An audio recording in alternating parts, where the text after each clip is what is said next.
yaitu hadis daripada Abi Sa'ad bin Malik bin Sinan Al-Khudri radhiyallahu anhu berkata bahawa baginda Rasulullah sallallahu alaihi wasallam bersabda, la darara wa la dirara.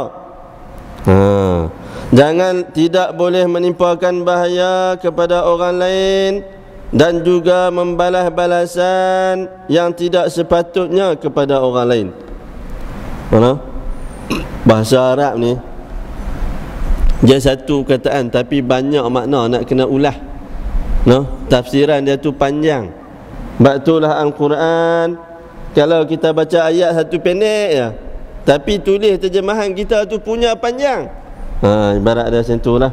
Kalau baca Al-Quran, Allahu Akbar, ayat pendek tapi kena terjemah panjang, sebabnya maknanya cukup luas walaupun dalam satu perkataan saja.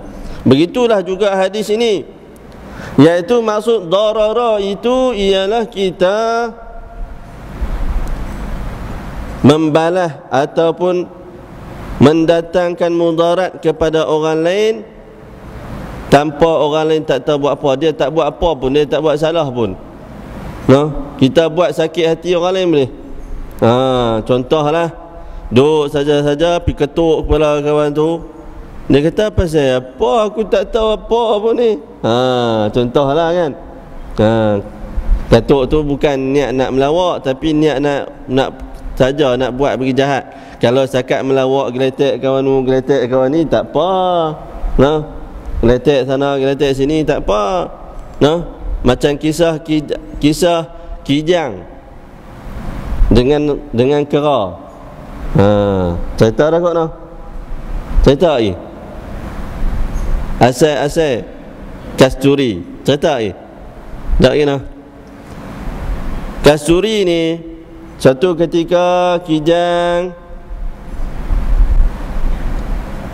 dengar bahawa Nabi Sulaiman alaihi salam telah pun dilantik menjadi raja selepas turunnya Nabi Daud alaihi salam. Kijang ni dengar bahawa Nabi Sulaiman dah naik jadi raja, maka dia pun himpun tanya kat kawan-kawan, hampa dengar tak lagi? Awak, Nabi Sulaiman dah dilantik menjadi raja dalam negeri kita, iaitu di Baitul Maqdis. Jomlah kita pergi jumpa, kita bai'ah. Taat setia, sumpah taat setia menjadi rakyat Nabi Sulaiman alaihi salam. Maka Kijang ni pun, satu kumpulan Kijang ni pun pergilah, sampailah berjumpa dengan Nabi Sulaiman. Nabi Sulaiman pun terkejut. Nabi Sulaiman kata, hampa mai buat apa ni? Tanya pada Kijang, tapi cakap bahasa mereka lah, kita tak tahu macam mana nak cerita. Bahasa Kijang lah kot. Jadi tembak lah. Maka Kijang kata, wahai Nabi Allah Sulaiman, kami ni datang untuk menunjukkan kami rasa seronok dan bangga kerana kamu dilantik menjadi raja selepas ayahanda kamu Nabi Daud. Kami rasa seronok kamu boleh jadi raja kami, dan kerana kamu juga salah seorang pesuruh Allah. Dan sesungguhnya kami datang nak bai'ah kamu, nak sumpah taat setia dengan kamu. Itu dia Kijang. Punya seronok Kijang dengan lantikan Nabi Sulaiman menjadi raja. Maka mereka pun balik. Dalam perjalanan balik tersebut, adalah sekok ni terkena kawan dia yang lain. Terkena kawan dia yang lain. Lepas tu bau wangi saja. Bau wangi saja. Lepas tu duk cari ni, wangi ni mai tang mana ni? Wangi ni mai tang mana ni? Lepas tu duk cari-cari tu, kawan ni terkena kawan ni, kawan ni pula terkena kawan ni, semua jadi wangi. Semua jadi wangi. Maka mereka pun heran sangat, mai kok manakah bau wangian ini? Maka mereka bau kat tubuh masing-masing. Oh, rupa-rupanya kita semua ni dapat anugerah daripada Nabi Sulaiman. Kita ni ada wangian khusus kasturi. Tu yang kata Kijang tu. Mereka pun rasa seronok. balik tu dalam keadaan seronok lah, sambil jalan duk menarikan nyanyi tak tahulah. Tu kan kijang tu. Jalan sampailah kera pula bau, tang mana wangi sangat ni. Kera pun duk bau, tang mana wangi sangat ni. Maka kera pun duk cari sampailah terjumpa kumpulan kijang. Maka mereka pun turun mai. Kera-kera ni turun mai. Mereka pun bau wangi. Tubuh hampa ni wangi sangat. Hampa mai daripada mana ni? Tanya pada kijang. Kijang kata, sesungguhnya kami baru saja balik daripada bersumpah setia kepada Nabi Sulaiman. Nabi Sulaiman telah diangkat menjadi raja. Hampa tahu tak? Tanya pada kera. Kera kata, kami pun tak tahu pun. Maka inilah mungkin hadiah daripada Nabi Sulaiman pada kami. Jadi kami dapat wangian semua. Jadi kera-kera ni pun seronok. Macam tu rupanya. Maka kera-kera ni pun, mereka pun mesyuarat, jom kita pergi jumpa Nabi Sulaiman, kok-kok kita pun dapat lebih hebat daripada kijang. Kera-kera ni kata, jom kita pergi jumpa Nabi Sulaiman. Kera-kera ni pun keluar ni. Pilah jumpa Nabi Sulaiman. Wahai Nabi Sulaiman, kami datang ini untuk bersumpah setia dengan kamu, dan sesungguhnya kami dengar kamu telah pun menjadi raja dalam negeri ini. Maka Nabi Sulaiman pun seronok saja. Mereka pun tunggu Nabi Sulaiman, tapi Nabi Sulaiman tak bagi apa. Nabi Sulaiman tak bagi apa. Maka mereka pun duk tunggu sampai petang ni juga ni, dekat nak malam dah ni, tak boleh, tak ada apa lagi. Mereka pun balik nyong, balik itu aja lah. Balik tu dah mereka dengar kata kijang ni tersentuh apa semua. Maka dia pun tengok yang kera ni pun duk tampak kawan dia. Kawan ni tampak kawan ni, kawan ni tampak kawan ni. Tu cuba tengok perangai kera. Kera bukan dia duduk diam, dia duduk saja-saja, dia tampak kawan tu, dia tampak kawan ni. Cuba tengok kalau tak percaya. Tu kisah tu. Tu tengok kera, kalau tak percaya ambil 3-4 ekor kera, duduk tengok tepi hutan, tepi jalan tu. Jalan pi apa, lepas pada Kuala Terayang tu. Jalan pi ke apa? Ke kereta kabel tu, ataupun dalam yang hangat tu ada agak kawasan tu. Cuba pergi tengok, jaduk saja-saja pak kawan tu, pak kawan ni. Pantang aja dia. Lepas tu bila duk tampak-tampak tu, mereka pun duk harap ingatkan bau wangi. Tengok-tengok bau busuk. Maka kau ni kata, tak guna betul. Kalau aku tahu macam ni, baik aku tak pergi menghadap Nabi Sulaiman pun tak apa. Tu dia no. Sebab apa? Jadi sebahagian ulama kata daripada kisah tersebut, orang yang ikhlas maka Allah akan berikan ganjaran yang baik. Tapi orang yang tidak ikhlas seperti mana kera, maka Allah akan berikan sesuai dengan niat dia sendiri. Allahu Akbar. Tu sebahagiannya memang kera, kalau tak percaya kera bau busuk. Tak percaya pergi ambil pegang tengok. Kena mandi pun shampoo dulu baru wangi. Kalau saja-saja tak ada Kalau kijang tak apa. Allahu Akbar. Sebahagian para alim ulama kata macam tu lah. Maknanya kisah daripada peristiwa tersebut, faedahnya ialah orang yang melakukan dengan ikhlas kepada Allah Subhanahu wa ta'ala, insya-Allah akan diberikan ganjaran oleh Allah Subhanahu wa ta'ala. Bagaimana juga kisah kepada salah seorang wali Allah Subhanahu wa ta'ala, Muhammad bin Al-Hariri. Nama dia Muhammad Al-Hariri, ialah dia ni pengganti kepada Imam Junaid Al-Baghdadi. Selepas saja Imam Junaid Al-Baghdadi meninggal, wafat, maka dia telah pun dilantik menjadi ketua kumpulan wali tersebut. Ketua kumpulan tarikat apa amalan yang dibawa oleh Imam Junaid Al-Baghdadi. Maka Muhammad Al-Hariri ini suatu ketika, iaitu di Makkah Al-Mukarramah, di Makkah ni dah dia dilantik menjadi ketua. Ketika mana berada di Makkah Al-Mukarramah, dekat dengan Kaabah tersebut, dia ternampaklah seorang lelaki yang pakaiannya compang-camping, berdebu, rambutnya kusut masai. No? Muhammad Al-Hariri ni tengok rasa pelik sangat. Tengok rasa pelik sangat dengan laki ni. Laki ni dah lah berdebu dengan rambutnya tak sikat, kusut masai, pakaiannya pun huduh, kotor dan sebagainya. Kemudian dalam masa yang sama datanglah khalifah. Khalifah ni pun datang. Kemudian dia hendak pergi menuju ke satu tempat. Jadi orang ramai ni pun seronok sangat dengar kata khalifah nak mai, pakat seronok. Macam kita lah, kalau kita dengar kata agung nak mai, Allahu Akbar. Cuba habaq atas agung nak mai sembahyang Masjid Hana. Tengok Kuih 12.30 penuh dah orang. Lah ni tak penuh lagi. Kuih satu suku baru nak penuh. Tapi kalau kata agung nak mai kuih 12.30, silat-silat Tuan Imam kata, Ustaz Nordin kata, diminta supaya anak Korea datang lebih awal. Tuanku nak mai kuih 12.30. Tu dia. Pesan penuh 12.30 penuh dah masjid. Kalau hari Jumaat lah, hari Jumaat contoh kan. Jadi macam tu juga pada di Makkah Al-Mukarramah tersebut. Jadi khalifah ni nak pergi satu tempat. Jadi Muhammad Al-Hariri ni dia tengok lelaki tu duduk dekat dengan Kaabah, dengan rambutnya kusut masai, dengan bajunya berdebu, kotor dan sebagainya.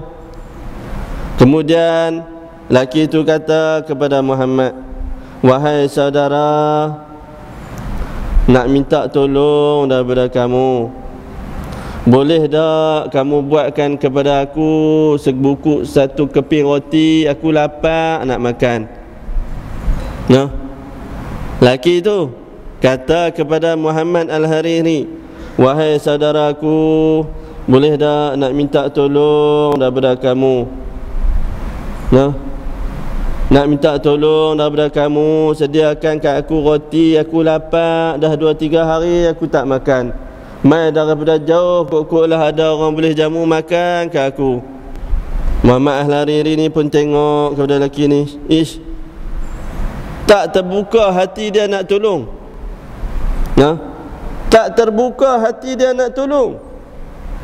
Waktu tu dia tak terasa nak terbuka hati dia, kok-koklah nak tolong, pergi beli roti ke apa, tak langsung. Dia kata, "Dia ni siapa duk mai suruh aku buat roti pula, sedia roti bagi kat dia pula." Dia duk fikir tu. Jadi dia pun daripada aku layan dia, baik aku pergi jumpa khalifah, pergi tengok dengan khalifah. Muhammad Al-Hariri pun pilah waktu petang tu, pilah tengok duduk dalam majlis khalifah sampai malam. Waktu malamnya dia pun bermimpi berjumpa dengan seorang pemuda dengan bersama 2 orang tua, dan di belakang mereka ada ramai yang wajahnya bersinar-sinar, berseri-seri. Maka aku kenal pemuda tersebut ialah baginda Rasulullah sallallahu alaihi wasallam, dan 2 orang lelaki tersebut seorangnya ialah Nabi Ibrahim alaihi salam. Kerana waktu itu di Makkah Al-Mukarramah, yang berada di apik kanan tu ialah Nabi Ibrahim alaihi salam. Seorang lagi saya tak ingat siapa dia. 2 orang lelaki yang ikut serta dengan Rasulullah tersebut, seorang Nabi Ibrahim dan seorang lagi saya tak ingat. Dan di belakang baginda tersebut ada 124,000 para nabi. Allahu Akbar. Jadi Muhammad Al-Hariri ni dia kenal Rasulullah, maka dia pergilah jumpa dengan Rasulullah. Dalam majlis tersebut, dia tengok dalam majlis tersebut, dia pun pergilah jumpa dengan Rasulullah. Kemudian dia pun bagi salam, dia nak salam dengan Rasulullah. Ni, dia nak salam tangan dengan Rasulullah. Rasulullah palingkan wajah dia. Rasulullah paling, tak mau tengok dia. Paling ke belah kanan. Kemudian dia jumpa belah kanan pula, tengok Rasulullah, nak tengok, nak salam dengan Rasulullah. Rasulullah kalih belah kiri. Rasulullah kalih belah kiri. Rasulullah tak mau tengok dia. Dia tengok wajah Rasulullah ke dalam keadaan merah, muka marah. Maka kemudian Muhammad Al-Hariri ni dia tak tahu nak buat macam mana. Nak salam Rasulullah tak mau salam dengan dia. Tengok muka Rasulullah kalih muka dia, Rasulullah tak mau tengok. Maka dia pun heran. Kemudian Rasulullah kata, wahai Muhammad, katakan kepada dia, mengapakah kamu tolak permintaan seorang lelaki yang minta kamu sediakan sebuku roti untuk dia nak makan? Bukankah dia itu hamba Allah Ta'ala? Allahu Akbar. Dia minta daripada kamu sebuku roti kerana dia lapar. Dia minta daripada kamu dengan keikhlasan, minta daripada kamu, tapi kamu mengendahkan saja permintaan dia. Allahu Akbar. Rasulullah tak mau salam, tak mau jawab salam. Muhammad Al-Hariri bila dengar Rasulullah kata macam tu, cepat-cepat dia terjaga terus. Waktu tu dekat dengan hampir dengan waktu subuh. Maka apabila dia terjaga, dia pun cari di sekeliling kota, di sekeliling masjid tu, Masjid Makkahul Mukarramah. Dia cari di manakah laki ni. Dia nak minta maaf balik. Dia nak minta maaf balik kepada laki tu. Dia cari sampailah dia terjumpa. Dia tu laki tu nak keluar dari masjid dah. Laki tu nak keluar dari masjid. Kemudian dia pergi jumpa dengan laki tu. Wahai saudaraku, sesungguhnya aku minta maaf, aku tidak melayan kamu tempoh hari kemarin, aku tak layan kamu. Dan minta maaf balik. Kemudian lelaki itu kata, apakah kamu hendak menggadaikan roti kamu dengan penjumpa dengan baginda Rasulullah dan 124 ribu Nabi? Allahu Akbar. Laki itu pun mimpi macam tu juga. Dia pun tengok baginda Rasulullah. Allahu Akbar. Maka dia pun kata, tak apalah, terima kasih saja. Aku hanya berserah kepada Allah Subhanahu wa ta'ala. Aku tidak mengharapkan daripada kamu sama sekali. Tu dia. Kalau kita lah orang kata macam tu, no. Kalau kita mak kata macam tu, tak apalah, pi. Duit hang tu mak tak harap pun. No. Kalau mak hang kata macam tu kat kita, kita terasa, no. Dia kata, dia tu pun kata macam tu, tak apalah, aku harap pada Allah yang Maha Esa. Cukuplah. Kamu tak perlu risau. Aku dah hanya temankan kepada Allah Subhanahu wa ta'ala. Maka lelaki itu pun keluar daripada masjid itu begitu saja. Maka Muhammad Al-Hariri dia rasa menyesal. Ya Allah, rasa salah sangat dengan hamba Allah ini. Aku tak tahu kedudukannya di sisi Allah Subhanahu wa ta'ala. Walaupun hatinya, walaupun tengok luarannya sungguh tak elok, tapi hatinya bersih dengan Allah Subhanahu wa ta'ala. Allahu Akbar. Sedangkan aku pakaian yang cantik, rupa paras yang cantik, kemas dan sebagainya, tetapi masih tidak mampu untuk memelihara, menjaga walaupun seorang hamba Allah. Minta sekeping roti saja kita tak mampu nak sediakan. Aku sendiri pun tak mampu. Jadi dia rasa bersalah sangat. Mulai daripada saat itu, siapa yang minta tolong, semua dia tolong. Allahu Akbar.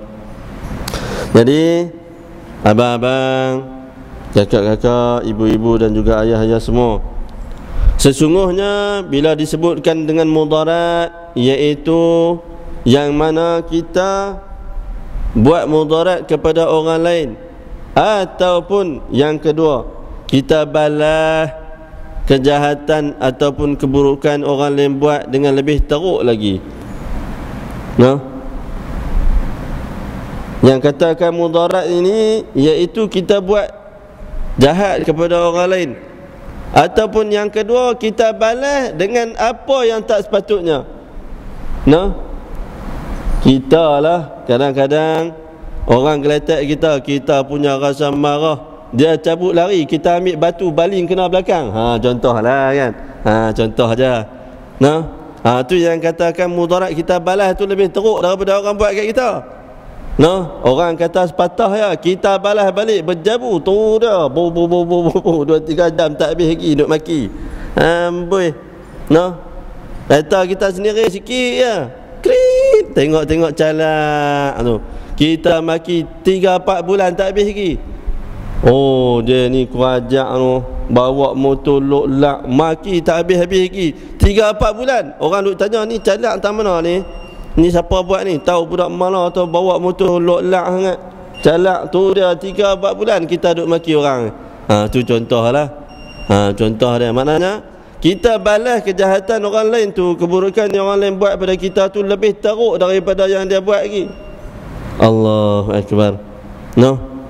Jadi Rasulullah pun beri pesanan, beri peringatan kepada kita, kita kena jaga. Jangan sampai kita buat melampaui had yang sepatutnya. Tengok contoh baru ni had di Jordan tu, juruterbang tu, pilot tu kena bakar hidup-hidup. Kena bakar hidup-hidup. Allahu Akbar. Cuba kita tengok. Kita pun tak tahu siapa yang buat, sebab semua pakai tutup muka.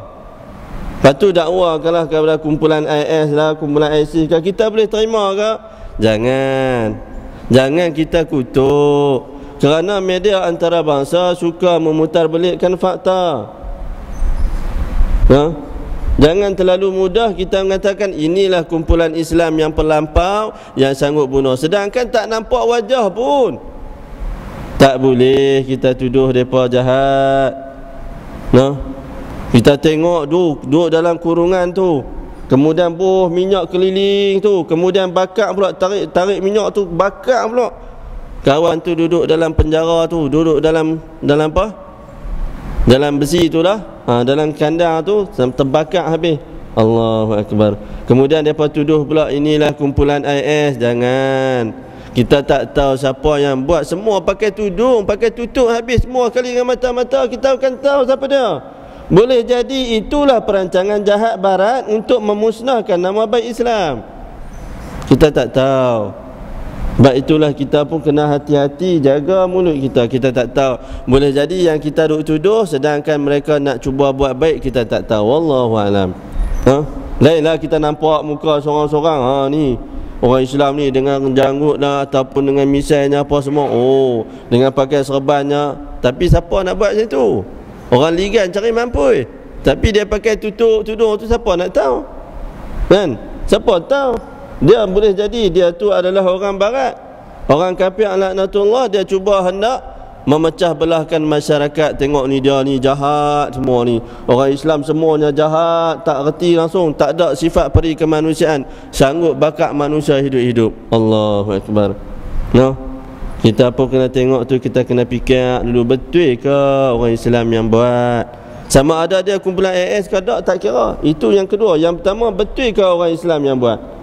Kalau orang Islam sekalipun, Allahu Akbar, ataupun orang bukan Islam sekalipun, Allahu Akbar, tiada sifat peri kemanusiaan sama sekali.